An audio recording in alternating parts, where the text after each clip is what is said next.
I'm under. I don't breathe. I'm weightless. My heart races. I'm floating away. And when it's over, all I think about is doing it again. Michael Swan is under the influence of his volunteer swim coach. By spending time coaching, he helps Michael stay off the street and off drugs. Be a coach, a mentor, a volunteer, because you have something to offer. When you're on it, you don't care. You're not aware at all. The way you think on ecstasy is that you're safe from anything. You'll do whatever you want. I had unprotected sex with that guy. What if I got something?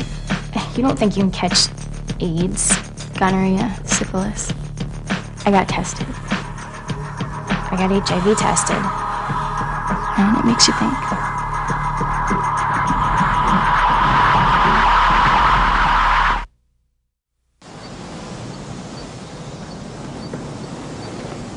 So, not everyone who gets high is gonna get all out of control and end up here.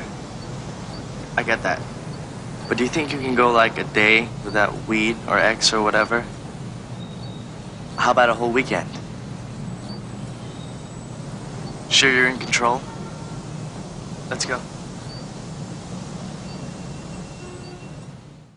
What would you do if a stranger talked to you? I wouldn't talk to them because it might be bad. Very good. And what would you tell someone playing with matches? I would tell them not to play with them because they might start a fire. Wow. How come you know so much? My mommy told me. Oh, and what did your mommy tell you about drugs? Your children are listening. Are you talking?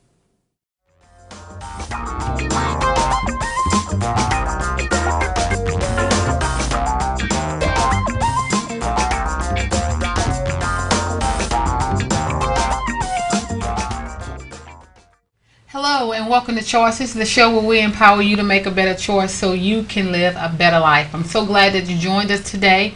I'm excited about this segment that we're doing. A few of us had got together this summer and we wanted to brainstorm actually. We wanted to go into some of the colleges because we know that most of you parents are excited that your kids are back in middle school, high school, maybe first grade, yay. But you know, what about those who are going to college? And how do you actually prepare a person for college? I never forget one of my friend kids who went to a smaller school who was prom queen, and she was well known. And when she went to one of our local universities, she said, "Oh my God, I feel like I'm a fish in a big old bowl." And it was an adjustment for her. I have nieces and nephews who are in college, so I know that once a kid graduates from high school and go to college, it is a whole different lifestyle. So what we wanted to do actually, we wanted to go into the schools and talk about binge drinking, talk about, you know, different issues that face, you know, freshman students their first year. But since time would not permit that, I thought about maybe let's get some students who've actually been through those times. And I have them with me today on our show. And they just also happen to be interns who work with me, who are the best interns ever. Our first one is Candace. Our other one is Ashley. It's so funny because when I first talked to them, I just called them by where they're from until I got their names right. But I'm so glad that they're here, and they're going to tell you a little bit about themselves. But the cool thing about them is that they're just they're not undergrad anymore. They're actually in the master's program at LSU. So that means that they've done a lot of things right, and I know that they have a lot of wisdom that they can share with a lot of parents who kids, if they're first year in college, or if it's their first year in upper, what you call it, undergrad? No, you got graduate school. And also, if you are a freshman out there watching, because I know a lot of their friends are, some of the things that you better prepare yourself for and you should know. Candace, thank you so much for being on the show today. Oh, it was my pleasure. So what undergrad school did you go to, and why did you choose LSU? Undergraduate school, I went to Adrian College in Adrian, Michigan. It was a small private school. It was really hard leaving home, but I did it and I got through in 4 years. Lucky me. And I chose LSU because I heard it was a good social work, they had a good social work program, MSW program, and it just so happened I got in, got accepted, and everything seemed to fall into place, so I didn't have to move back home. Well, good. Well, good. And what about you? I mean, I know that you're from one of my favorite places that I've never been because it's cold there most of the time. And so, what undergrad school did you go to, and why did you choose LSU? Yeah, I actually went to Colorado State University. It's in Fort Collins, Colorado. I got my undergraduate degree in human development and family studies.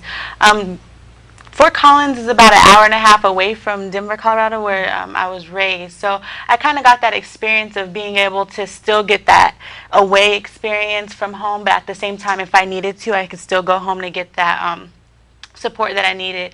I'm here in Louisiana getting my master's again in the social work program. And I chose Louisiana, one, because I wanted a different experience from what I got in Colorado, because again, I want to help people, and I think it's very important to be well-rounded in that. And so Louisiana was definitely at the very end of the spectrum. Different, a lot of changes, a lot of differences. But I really primarily came here because they decided to pay for all of my expenses, which is very, very important, especially for going out of state tuition and also for a graduate program. So, you know, if you had to look back and think about going from high school to your first semester of college, what are some of the things you wish you would have better been prepared for? Just think back. What would it be? Just off the top.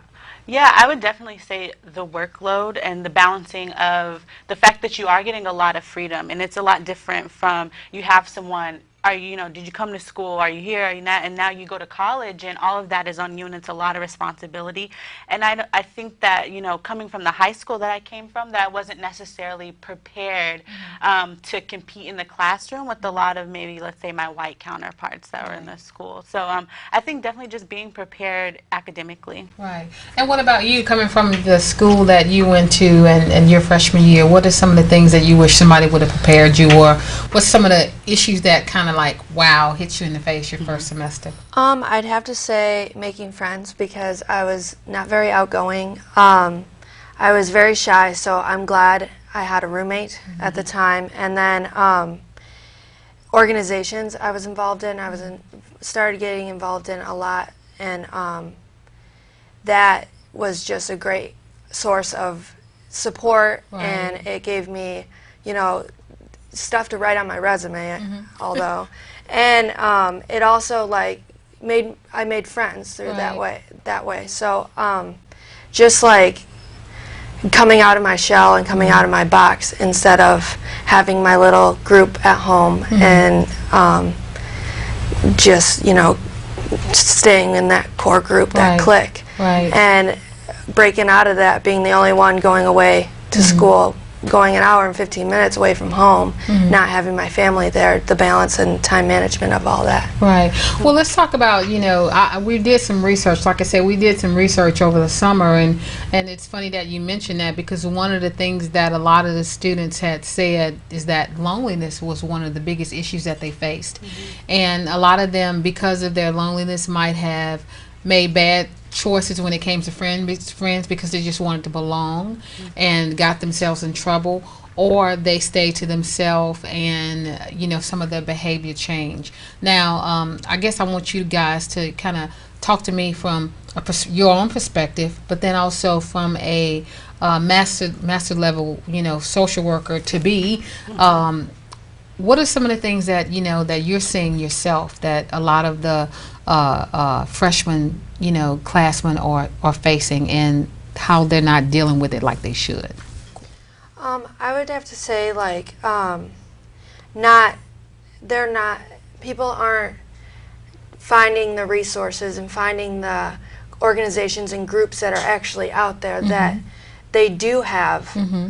There are so many on LSU campus that are unknown, that people don't know about, and finding that research, asking the right people, getting plugged in is the main thing, to not feel that loneliness, or even sororities and fraternities. Well, how do you do that? I mean, if you're like, Candace, I know you made that transition pretty well, but I mean, how does one do that if they're not used to being, in a sorority or fraternity? how do you make that connection? I mean, are there a lot of things on campus, and how do you choose the right ones? Because some of them we know are just a bunch of parties with people doing a lot of underage drinking. Yeah, I think that's a very good point. The thing about college campuses is that, and I also told my little brother that he was very nervous, you know, his freshman year, last year going from high school to college. He was extremely nervous because, again, about that fitting in, and this is who I am, and if they're going to send me, and when I think about college, I think about a clean slate. Is that, one, you're going to a place where people don't know you. Right, you can that's do, good. you know, you can do exactly whatever you want. You can be who you want to be, and it's that time of self-discovery. And, you know, when you look at all the student organizations that are on college campuses, there's hundreds of them. You know, if you really like to knit, there's a knitting club. If you like to dance, there's a dance club. And if, like, you know, at Colorado State, even the same way here at LSU, if there's a club or something that you're interested in, you can create it. Wow. You know, and That's so good. there's that piece where you can kind of make your college experience what you want it to be. And so I think that's very important. What Candace was saying is finding your niche, and that there are a lot of things that you see a lot of people, you know, doing, but at the same time you can find what kind of engages you, because I think that's important. I had the opportunity of being a peer mentor for incoming freshmen, and that's the biggest thing, is that if you can get them involved in campus and on school, that's when they're going to be successful. That it's a balance, and then, you know, there is a lot of, you know, especially if you go to a party school, there is a lot of those things, but it's about balance, about academics, and you can't succeed in school with just staying in your room and doing your studies. That's a part of your development, and that's how we become, you know, successful adults in society, is definitely how we do that social piece in school. So you being shy, how did you make that transition? I mean, what were some of the things that you did? I read flyers and I attended resource meetings and things like that. What is a resource meeting? It's like it's a resource fair, pretty much, where you go and there's booths set up where the organizations, and they give you free T-shirts and free things. That's good. And you sign up for it. Free T-shirts, right? Any college student is ready for free things. So they'll give you candy and all these things, and you sign, and the first meeting is pretty much informational, and you find out if that's the right organization for you. And it was just, you know, you walk down and there's a bunch of tables set up, you get free stuff, and there you go. Y'all like that word free a whole lot. free. I know, we were talking about with a colleague of mine, and you know, again, working with these wonderful interns, we're like, yep, just feed them. He's like, just feed them, you know, and so now we feed them, you know, and we get a lot of great work, can I tell you? So anyway, but you know, it's good that you made that transition. And when does that resource, I guess it probably varies from campus to campus, but when did it happen for you? I know we're probably maybe, what, 2 or 3 weeks into? Well, yeah, it's 2 weeks into school, but for my undergrad, it happened like the first week of school, and then for graduate school, it happened in orientation. They had some organizations that work with the social work program come in and talk to us and discuss and sign up for their organizations. And there is, like she was saying, mentoring. There are upperclassmen who will mentor freshmen. They have signed up for that. So, and then you can ask questions about the program. You can ask questions about what professors to take, who to take, and where to buy this book, or where do you get good food? Around that's here. important. Yeah, It is. Yeah. So you can ask them. There's no stupid question, obviously, but you can ask them anything you want. Well, so we're going to talk about graduate school here in a second, but Ashley, if a parent's out there and saying, you know what, you know, how do I help my kid? And I guess I'm kind of, you know, all that, you know, all the knowledge you have, you know, we're going to put that into play right quick, both of y'all. But how does a parent, you know, help their kid, you know, prepare for that, number one? And number two, how does a parent know, I mean, from your perspective as a student, if my kid who was like Candace, who's like shy, and they're like, it's only been 2 weeks and I don't like this because I'm not the big man on campus or the cool kid anymore. I mean, as a, you know, social worker to be, how would you tell a parent to handle that? I think especially for parents, because I think that they need to, one, it comes a matter of preparing your child to go to school, especially if they're going away. You know, of course, there's a lot of people that may commute to school because then they still have that base of they can still go home and they have that security. But I think for parents that if you're sending your child away, the biggest thing is to make sure that while they're going, that they're comfortable to talk to you, because a lot of stuff goes on outside of the classroom. You know, there's a lot to get involved in. Like you said, sometimes people might go to the exact wrong crowd, or, you know, maybe you want to go to this party and you don't know this certain etiquette of, you know, how to keep yourself safe and how to do those things. And I think the biggest thing is to make sure that before your child leaves, that there's those open lines of communication so that they know, okay, well, if you're going to a party, make sure that you're with your friends and making sure, or, you know, like a living learning community. I was a part of that my freshman year. Basically, I was a part of a cluster of freshman students, and we all took classes together. And so even though that you don't maybe not be able to meet those type of, you know, you're not outgoing and can't meet people, but then it's kind of like it's set up that you do meet them. You know, it's kind of forcing you to make those connections because you're having classes with these people. They're on your hall, they're in your residence hall, because they're those type of things that they also foster learning, but at the same time they want you to build those connections with other people. And so I think that definitely, you know, parents wanting your children to take advantage of things like that. And again, I think the biggest thing is communication and knowing that they feel comfortable. You know, if someone make them feel comfortable at a party that night, to know that, okay, I can call my mom and I can talk about it. Or maybe you drank so much, because it's a time, college is a time of experimentation. And I think that's just an honest fact. And a lot of people, they send their kids off and they really hope that they don't get involved in those things. But there's going to come a point where they try it. Because it's that time of just experimenting, and that you don't have someone saying, well, did you go to class today? You know, oh, don't drink that, put that down, don't talk to those people. It's really getting to the point where it's about you and knowing, you know, how can you teach your children to make those good decisions for themselves? Well, let's keep it 100. Again, I know that, you know, and I'm not going to call out any school, you know, there's a list of saying, you know, what some of the most partying schools are, that they're party schools.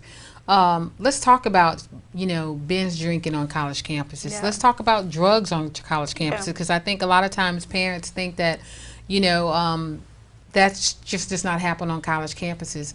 I mean, talk about that, Candace. I mean, again, you know, Ashley mentioned how, you know, experimenting and, you know, no one is watching you now. How do you make right choices to make those right choices? Well, I'd say surround yourself with a good support system and having the friends, the relationships with the right people. But engaging in drinking and partying and tailgating and football games and stuff, you just gotta understand that it's college experience, but you have to be safe about it. And knowing that there's, I mean, if you're of age, keeping a DD, keeping everything like a DD. Yeah, a designated driver. Like somebody who, if you want to go somewhere, get food, have somebody who is safe and hasn't been drinking. So, and just make sure, like, you know your own tolerance if you're of age. But I mean, I know there's kids experiment out there. It's just being safe about it and don't go overboard, because that'll get you into big trouble. Right. And look, let's talk about even, you know, going to different parties and stuff like that, and just making sure that you're always aware of your surroundings. Because I know, look, I mean, when I was in college, I'm not going to lie, I put myself in some pretty bad situations, and one in particularly if my friend would not have knocked on the door, I was in the wrong dorm. Let's just go ahead and put it out there, and something bad was about to go down. And if I would have had to go back and get those people arrested for what they were about to do, number one, some good attorney would have said, well, first of all, you was someplace you shouldn't have been in the first place. And I don't care if I was in the wrong place, what they were about to do was against the law.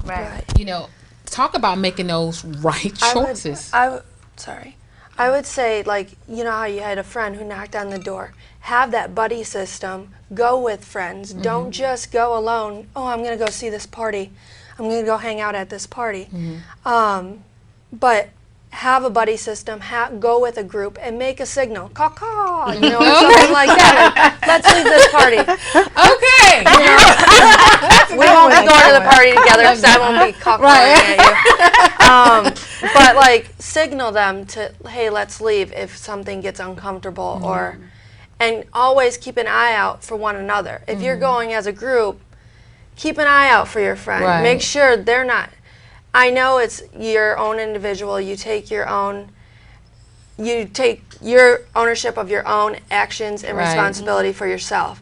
But if you see your friend drinking so much, and she's like your best friend, you know that she's drinking so much, you're going to be like, hey, you need to chill. Stop a little bit, Right. or switch with water. She'll never know. Right. Yeah, I've done that plenty of times. Yeah, so have I.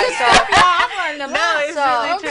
I mean, switch it with water, they'll never know. Or like, all right, let's walk out of here, I think the biggest thing, I think that it's very easy for us to say, like, you have to know your limits.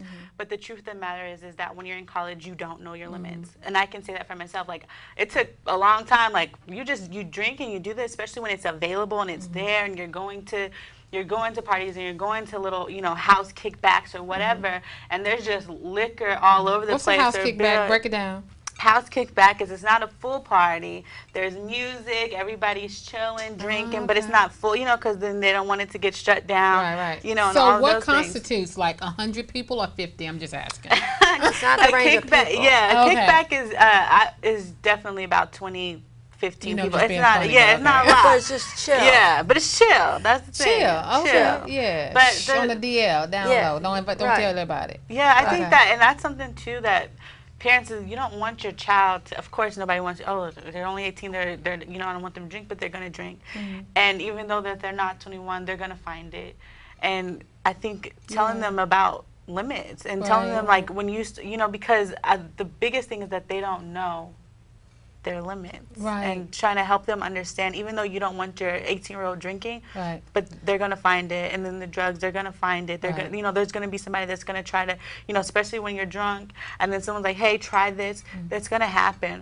But how do you react to those things when it happens? That's the biggest thing that parents can do to teach their children. Well, you guys have seemed to do it successfully because now you're in grad school, and we have only a few minutes left, but I know we can all talk about the things we did goofy, and we can talk about the things we did good, but how did those experiences prepare you for, being now in graduate school? Because first of all, I just want to commend you guys on, choosing social work, first of all, but,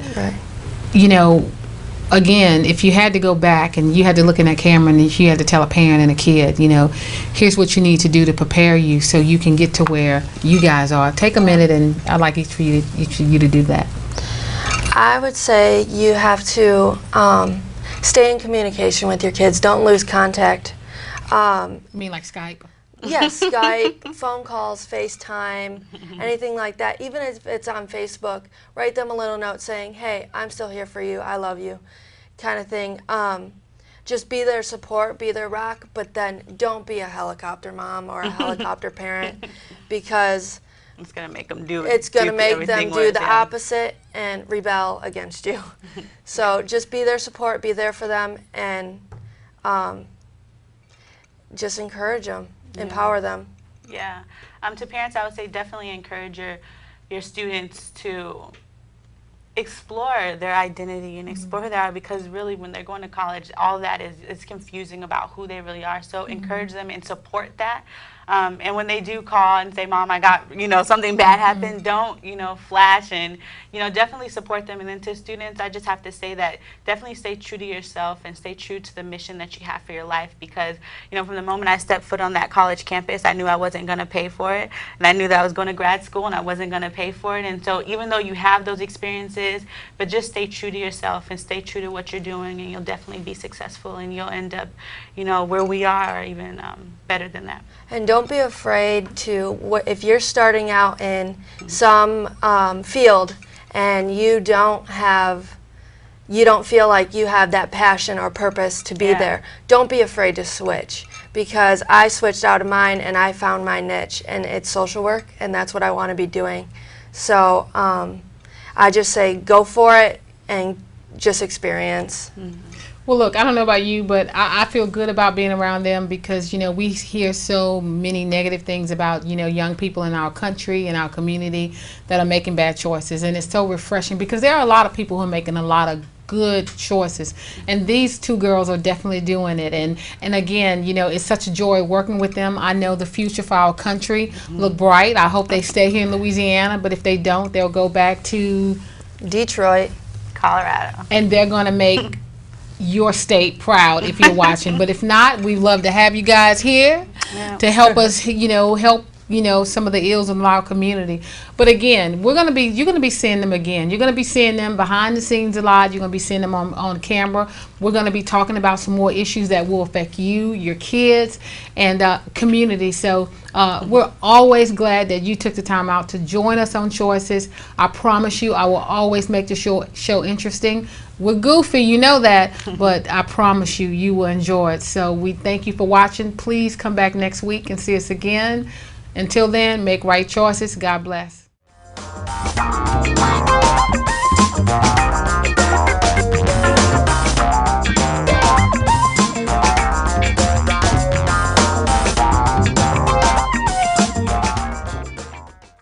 When I'm under, I don't breathe.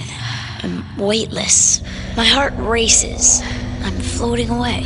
And when it's over, all I think about is doing it again. Michael Swan is under the influence of his volunteer swim coach. By spending time coaching, he helps Michael stay off the street and off drugs. Be a coach, a mentor, a volunteer, because you have something to offer. When you're on it, you don't care. You're not aware at all. The way you think on ecstasy is that you're safe from anything. You'll do whatever you want. I had unprotected sex with that guy. What if I got something? You don't think you can catch AIDS, gonorrhea, syphilis? I got tested. I got HIV tested. And it makes you think.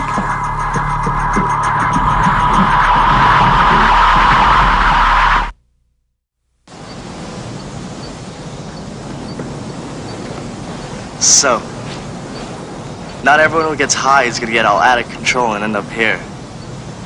I get that. But do you think you can go like a day without weed or X or whatever? How about a whole weekend? Sure you're in control? Let's go.